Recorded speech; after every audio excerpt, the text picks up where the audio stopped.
Bom dia, boa tarde, boa noite. É um prazer estar aqui com vocês. Hoje é o primeiro episódio, o episódio piloto do nosso podcast Fiscaus, um podcast que a gente fala um pouquinho sobre o caos tributário brasileiro e internacional, tentando desmistificar tudo isso aqui com a gente. Então, esse é o episódio piloto. Eu sou a Anita Contreiras, eu sou advogada tributarista. E hoje a gente vai falar sobre dois temas, né? Nosso eixo temático. Ele vai incidir principalmente sobre a inflação dos alimentos, né? Então a gente vai falar sobre imposto de importação, né? Porque hoje, sexta-feira, dia 14 de março, é o dia que vai entrar em vigor essa alíquota zero sobre a importação. E também vamos falar um pouquinho mais para frente sobre a questão justamente da quarentena na transação tributária, ok? Eu gostaria de agradecer, né, primeiramente, antes de começar a falar um pouco sobre, né, nossos assuntos de hoje, ao nosso parceiro colaborador, a Taxfile, que é uma empresa de software tributário. Ela atua para a resolução, né, análise de crédito, auditoria, e ela está apoiando a gente nesse comecinho do podcast, tá? Então, a gente vai começar a falar um pouquinho sobre a questão da inflação dos alimentos e sobre a quarentena na transação tributária. No dia 14, né, hoje, a gente tem essa concepção de alíquota zero, né, dentro da importação de alimentos, né, começando hoje. Então, alguns produtos como carne, café, açúcar, milho, eles fazem parte da lista de produtos e a gente vai trazer aqui, no caso eu, né, porque tô falando sozinha, mas eu vou trazer aqui algumas concepções do que envolvem tudo isso, quais os aspectos tributários, quais os aspectos macroeconômicos que envolvem esse debate que tem sido por muitos aclamado, por muitos criticados, mas de qualquer maneira eu gostaria de abordar, principalmente na ótica, né, e como referência fortíssima, o professor José Cobori, que ele é um conhecedor muito grande do assunto, né, e sempre traz memórias e concepções muito pertinentes, tá? Então, acerca da inflação e aumento dos preços dos alimentos, né, foi o fator principal para que o governo ele trouxesse essa medida. É uma medida extrafiscal, né? Então ela tem o caráter de manipular o Estado, ele né, através de política extrafiscal, ele manipula a economia, então para favorecer, né, algum segmento ou enfim, né? Então, basicamente foi isso que aconteceu. Agora, quando a gente fala sobre balança comercial e questão internacional, a gente tem, né, justamente o Brasil como um grande exportador de commodity, né? Então, a gente tem que sempre relembrar que a pauta de exportação ela está voltada para a questão das commodities, né? Então, o Brasil ele está principalmente envolvido com minério de ferro, carne, soja, petróleo também. E em decorrência disso, a gente acaba se estabelecendo como tomadores de preço no mercado internacional. Então, claro, de qualquer maneira, o que acaba acontecendo é que a gente acaba aderindo ao preço formado e definido pelo mercado externo, né? E, de qualquer maneira, né, quando a gente tem essa cotação internacional em dólar das commodities, a gente acaba por consequência, né, claramente, a gente acaba também trazendo esse viés de tomador de preço, né? Então a gente fica à mercê do mercado externo quando a gente não tem é, essa autonomia. Então, basicamente, quando mais a gente exporta, mais caro fica no Brasil, né? Então, essas flutuações, elas culminam no mercado interno, ficando realmente à mercê, né, de ser tomador de preço, o que né, reintegradamente já estabelecido só pode ser realizado, né, essa guinada, essa tomada de decisão sobre tudo isso, ela só pode ser tomada quando houver o fortalecimento da indústria nacional. Então, enquanto o Brasil estiver como exportador, como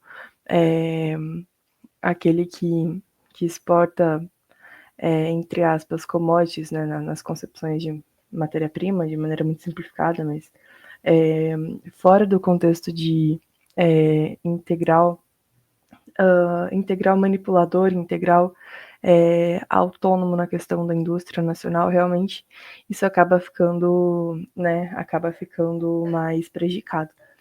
E, consequentemente, o mercado interno ele sofre essas consequências, né? E é o caso, literalmente, da carne, do café, do açúcar, do milho, que agora, né, a partir dessa política extrafiscal, sofreram a redução. Sofreram não, né? Sofreram, mas tomaram essa medida extrafiscal para dar uma mitigada, só que essa mitigada ela não vai ser, né, essa medida paliativa ela não vai ser instantânea, né, porque a gente tem a questão do fluxo, da demora mesmo dos produtos para se estabelecerem, né, enfim.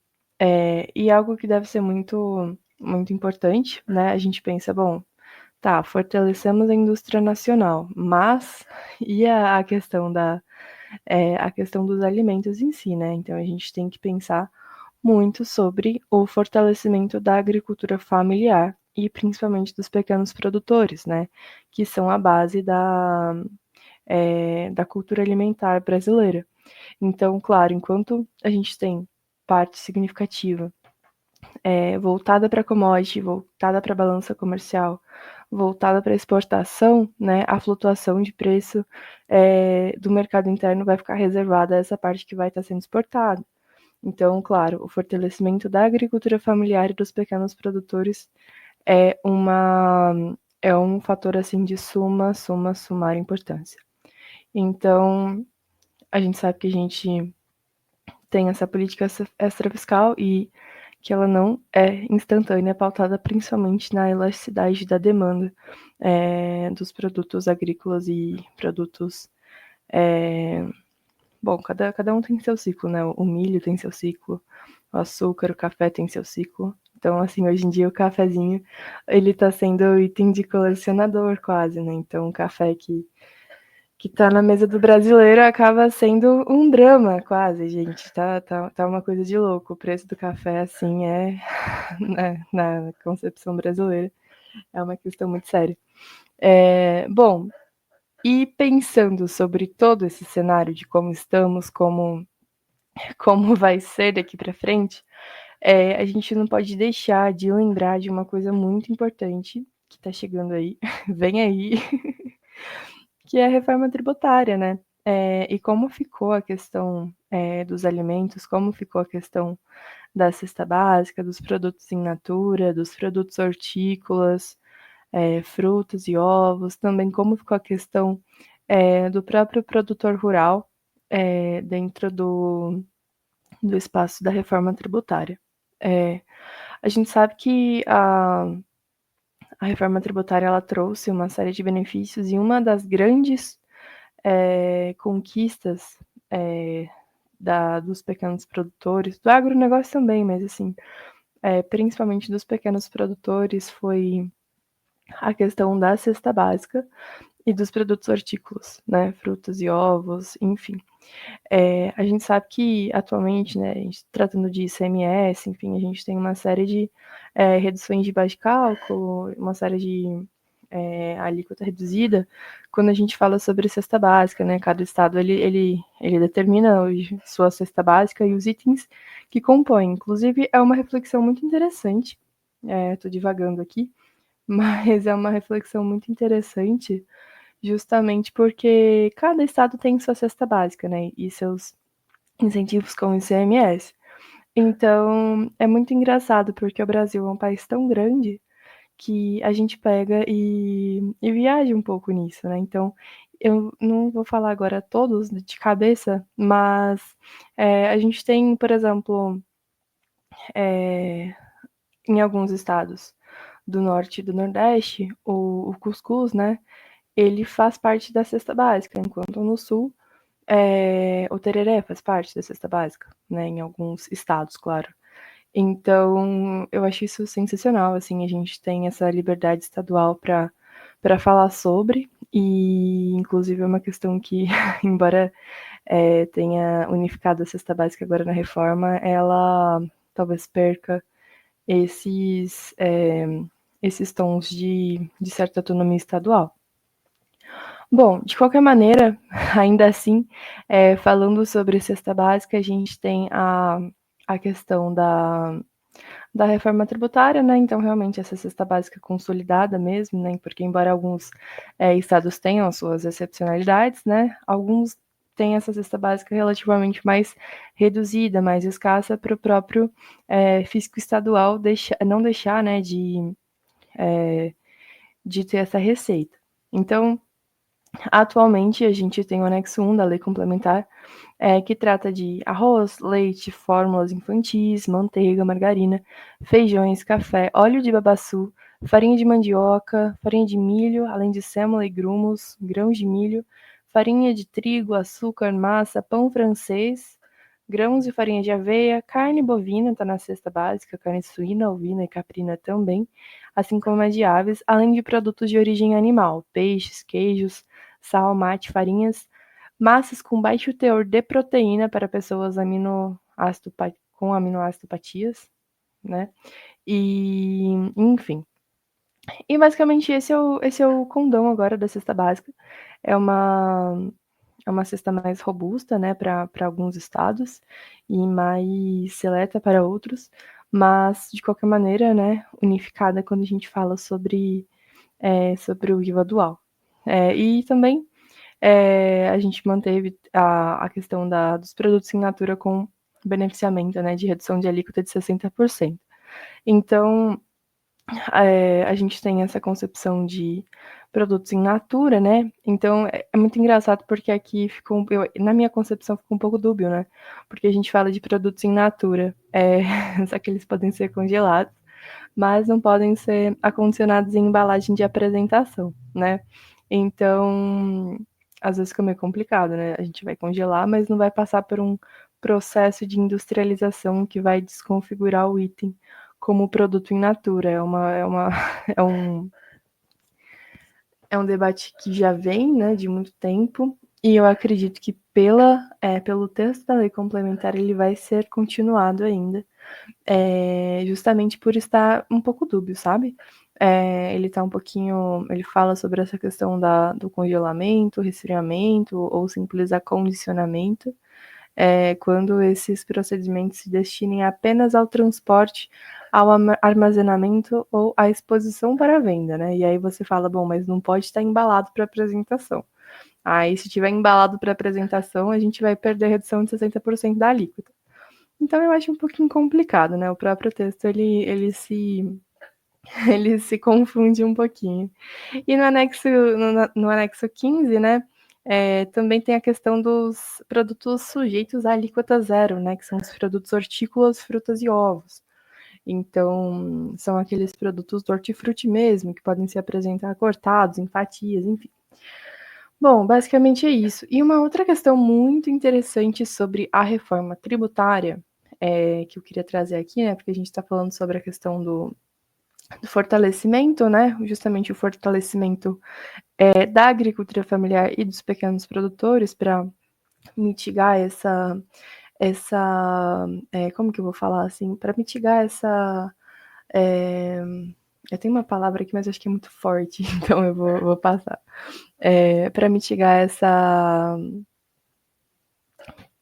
Bom, basicamente o Brasil está sendo feito o mercado interno, né? Ele é feito de vítima da balança da balança comercial, né? Então, basicamente essas flutuações deixam o mercado interno de mãos atadas.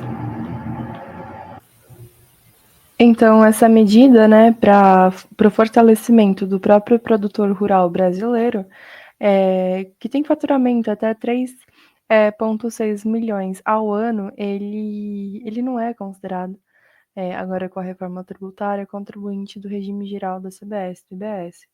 Então, eu acho que essa medida consegue aderir um pouquinho ao escopo de fortalecimento mesmo, né, da agricultura familiar brasileira. consequentemente, né, uma facilitação do que a gente tem de mercado interno em relação a alimentos, né? Então, é claro, o Brasil no seu tamanho é o que ele mais precisa, né? Considerando a desigualdade social brasileira, o que ele mais precisa é de alimentos baratos e alimentos de qualidade, né?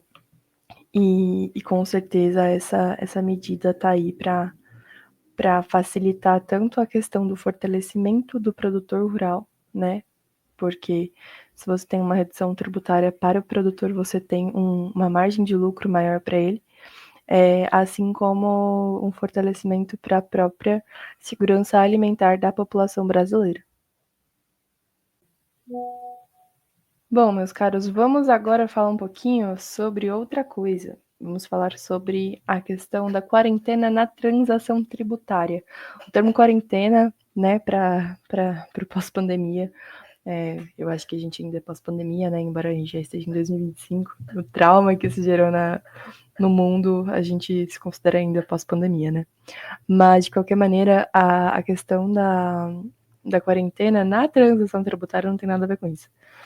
A quarentena na transação tributária é o que a portaria da PGFN, a portaria 6757 de 2022, ela traz no seu artigo 18, né? Que aos devedores com transação rescindida é vedada pelo prazo de 2 anos, contados da data de rescisão, a formalização de nova transação, ainda que relativa a débitos distintos. Ok, o que isso quer dizer? Né? Qual é a minha. O que eu estou fazendo aqui? Do que se trata? Tá? Bom, vamos lá então falar um pouquinho sobre o que é transação e o que seria essa quarentena.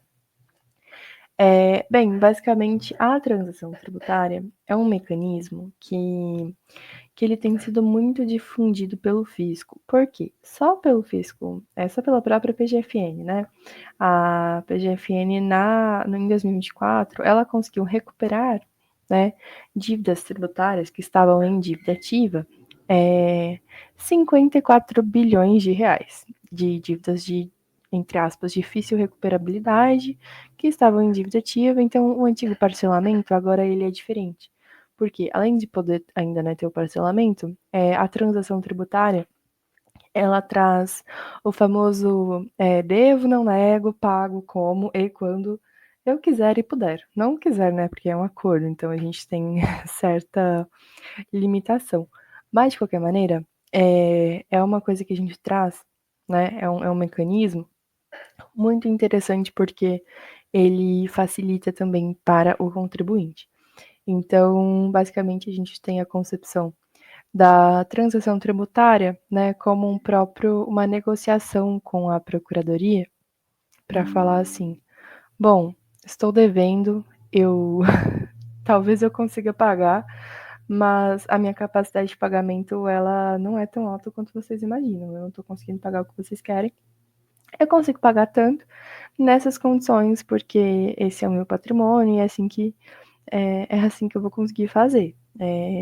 Você quer desse jeito? Se você quiser, a gente prossegue, né? E basicamente, né, de maneira muito simplória, claro, essa é o escopo da transação tributária, né? É você fazer uma renegociação, né, um pacto, um contrato com a Procuradoria, primeiro, né, com a redução da CAPAG, que é a capacidade de pagamento, né, para você ter um rating mais baixo, né? Então, falar assim: olha, eu consigo pagar menos, por favor, me dê mais desconto. E aí você consegue uma redução nos juros e nas multas da sua dívida ativa e consegue parcelas mais amigáveis, uma entrada não é tão alta quanto no parcelamento, você consegue fazer essa diluição desse pagamento. E basicamente esse é o contexto da transação tributária. E a quarentena na transação tributária, o que é? Bom, bora lá então. Quando a gente fala sobre essa questão da quarentena, a quarentena é como se fosse um castigo. É um castigo que a administração pública ela deixa o contribuinte uma vez que houve a rescisão por inadimplemento, né? Então, não consegui pagar o meu parcelamento sem E por alguns anos isso foi respeitado, né? Essa quarentena que obriga o contribuinte a não poder realizar uma transação, ela foi muito respeitada por muitos anos, só que, né, na semana passada, o TRF5 derrubou essa quarentena e obrigou a PGFN a fechar acordo de transação tributária com o contribuinte. Então, assim, esse ponto é muito interessante, né? Eu fui dar uma lida na decisão e, assim, é fantástico porque a gente começa a perceber realmente, né, que os impedimentos nem sempre são única e exclusivamente em detrimento de falta de vontade de pagar.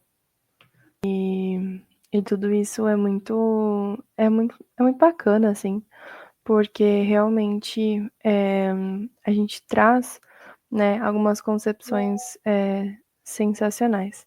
Porque o que aconteceu? Quando a gente analisou o caso, né, a gente verificou, né, que a empresa, né, o contribuinte que estava em dívida ativa, era uma empresa do ramo da educação, né, que na minha concepção, empresa do ramo da educação, né, precisaria ter garantida isenção, porque muitas vezes o país é falho, muitas vezes falta, né, a gente já tem tantos lobbies na educação, então empresas pequenas que tentam suprir esse papel, né, na minha concepção deveriam ter garantia dessa isenção.